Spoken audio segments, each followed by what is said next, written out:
नमस्कार. तर मी पूनम माझ्या चॅनलमध्ये तुमचं पुन्हा एकदा स्वागत करते. रामकृष्ण हरी मंडळी. कधी कधी ना सगळ्यांपासून दूर जाणं म्हणजे कोणावर रागवणं किंवा कोणावर राग धरणं किंवा कोणाला शिक्षा देणं हे अजिबात नसतं बरं का. ते फक्त एवढंच असतं की सतत स्वतःलाच समजावून सांगता सांगता मन थकून गेलेलं असतं.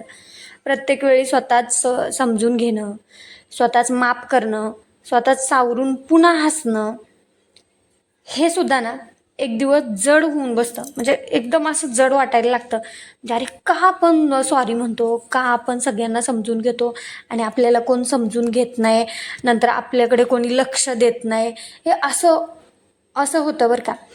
मग माणूस बोलणं बंद करायला लागतं, म्हणजे हळूहळू कमी करायला लागतं, अपेक्षा ठेवणं कमी करतो आणि शेवटी लोकांपासून दूर जायला लागतो. कारण नको वाटतं हे मग टोमणे, नंतर लोकांचं असं टोचून बोलणं किंवा असं म्हणजे आपल्याला एकटं पाडल्यासारखं करणं हे नको वाटतं. आणि मग आपण हळूहळू लोकांपासून दूर जायला लागतो म्हणण्यापेक्षा आपल्याला स्वतःला अक्कल यायला लागते किंवा आपल्याला स्वतःला सगळं समजायला लागतं की कोण आपल्याशी कसं वागतंय, नक्की कोणाच्या मनात काय चाललंय. हे हळूहळू जेव्हा आपण त्या माणसांमध्ये राहायला लागतो ना, तेव्हा त्या माणसांचा स्वभाव आपल्याला समजायला लागतात. तर स्वतःला तुटण्यापासून वाचवण्यासाठी शांतपणे दूर निघून जातो. म्हणजे आपण तुटू नये स्वतः किंवा आपण स्वतः खंबीर राहावं ह्याच्यासाठी मग माणूस शांत होत जातो आणि सगळ्यांपासून लांब जायला लागतो. कारण काही वेदना अशा असतात ज्या शब्दात सांगता येत नाहीत आणि काही अश्रू असे असतात जे दुसऱ्यांसमोर नाही तर एकांतातच रडावंसं वाटतं किंवा एकांतातच ते अश्रू बाहेर काढावेसे वाटतात. म्हणूनच प्रत्येक शांत माणूस आनंदी असतो असं नसतं आणि प्रत्येक दूर गेलेला माणूस बदललेला असतो असंही नसतं बरं का. कधी कधी तो फक्त इतकाच प्रयत्न करत असतो की उरलेलं स्वतःचं अस्तित्व तरी जपता यावं, इतकाच प्रयत्न असतो. कारण ना हे लोक ना आजकाल ना लोकांविषयी म्हणजे बोलणंच खरं तर हे चुकीचं आहे बरं का. कारण लोक आजकाल स्वतःचा स्वार्थ फक्त बघायला लागलेत. म्हणजे समोरच्याला काय वाटेल काय नाही याच्याकडे अजिबात त्यांचं लक्ष नसते. फक्त आपली स्वतःची पोळी भाजली ना की बस, इतकंच लोकांना पाहिजे असतं. आणि म्हणूनच ना ज्या लोकांना माणूस कसा आहे हे ओळखता आलं, तो माणूस शांत व्हायला लागलेला असतो आणि तो माणूस एकटाच राहायला आणि एकटाच जगायला शिकलेला असतो. कारण जे एकटं राहण्यात आणि एकटं जगण्यात जे त्याला सुख वाटतं ना, ते खरं तर खूप भारी असतं. कारण हे टोमणे टोचून बोलणं हे ऐकून घेण्यापेक्षा किंवा कोणाला तरी डिवचणं हे करण्यापेक्षा ना स्वतःच स्वतःमध्ये खुश राहायचं आणि स्वतःच स्वतःची लाईफ एन्जॉय करायची. हां, भले नाही नसेल कोणी आपल्याबरोबर, नसेल आपल्याला कोणी बोलत, नसेल आपल्याला कोणी विचारत, तरी काही फरक पडत नाही. ती म्हण तुम्हाला माहिती आहे ना की कोणाचं कोणावाचून आडत नाही.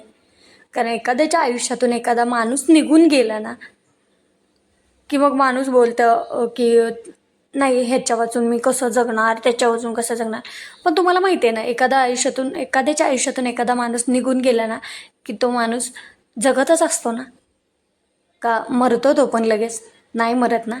तर त्याचं पण असंच आहे. आणि जेव्हा तुम्हाला खूप खूप त्रास सगळ्यांनी दिलेला असतो ना, तर तिथं ना असं कुणाला काय बोलावं असं वाटत नाही किंवा कुणाला काही आपले शब्द व्यक्त करावेसे वाटत नाहीत किंवा असं नाही वाटत आहे की बाबा आपण काहीतरी बोलावं, काही नाही. असं जास्तीत जास्त असं वाटत असतं की नाही नको, आपण न बोललेलंच बरं आहे, आपण शांतच बसूया. आपल्याला काय करायचं आहे, एक क्षण असा येतो आणि आपण असं बोलायला लागतो. कारण जो काही आपल्याला त्रास झालेला असतो त्या त्रासातून किंवा जे काय आपल्याला एखाद्या गोष्टीतून म्हणतात ना शिक मिळालेली असते, म्हणजे एखाद्या गोष्टीतून शिक्षण आपल्याला ते मिळालेलं असतं की बाबा हे असं केलं तर असं होतं, तसं केलं तर तसं होतं. तर त्यामुळं ना माणूस शांत राहायला लागतो. आणि जेव्हा माणूस माणसाला ओळखायला लागतो ना, तेव्हासुद्धा माणूस जास्त शांत राहायला लागतो आणि सगळ्यांपासून दूर व्हायला लागतो. कारण स्वार्थी माणसांपासून जेव्हा आपण एकटे राहायला लागतो आणि एकटे जगायला लागतो ना, तेव्हा आपल्याला सुद्धा आपल्या लाईफचा अनुभव घेता येतो आणि हजार लोक, तुम्हाला माहिती आहे ना, हजार लोक बोटं ठेवणार, नावं ठेवणारे आहेत, बोट दाखवणारे आहेत की अरे हां तू असं, हजार कमी आपल्यामध्ये काढणारे लोक आहेत.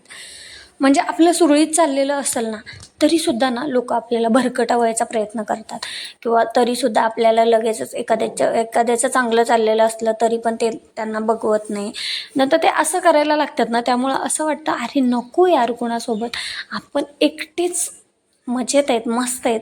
आणि खरंच त्या टायमिंगला कोणावर राग नसतो, कोणावर चिडचिड नसते, किंवा कोण हे मला असं बोललं, ते मला तसं बोललं, हे सुद्धा असं अजिबात डोक्यात विचार नसतात किंवा काही नसतं. फक्त इतकाच विषय असतो किंवा इतकाच मुद्दा असतो की आपण स्वतः कसे व्यवस्थित आपली लाईफ जगलो पाहिजे. आणि त्याच्यासाठी मग आपण शांत होत जातो आणि बोलणं कमी करतो लोकांशी. सो इतकंच. तर तुम्हाला व्हिडिओ कसा वाटला हे नक्की कमेंटमध्ये सांगा. आणि व्हिडिओ आवडल्यास नक्की लाईक करा, चॅनलला सबस्क्राईब करा आणि व्हिडिओ आवडल्यास शेअर करायला विसरू नका. सो चलो, धन्यवाद.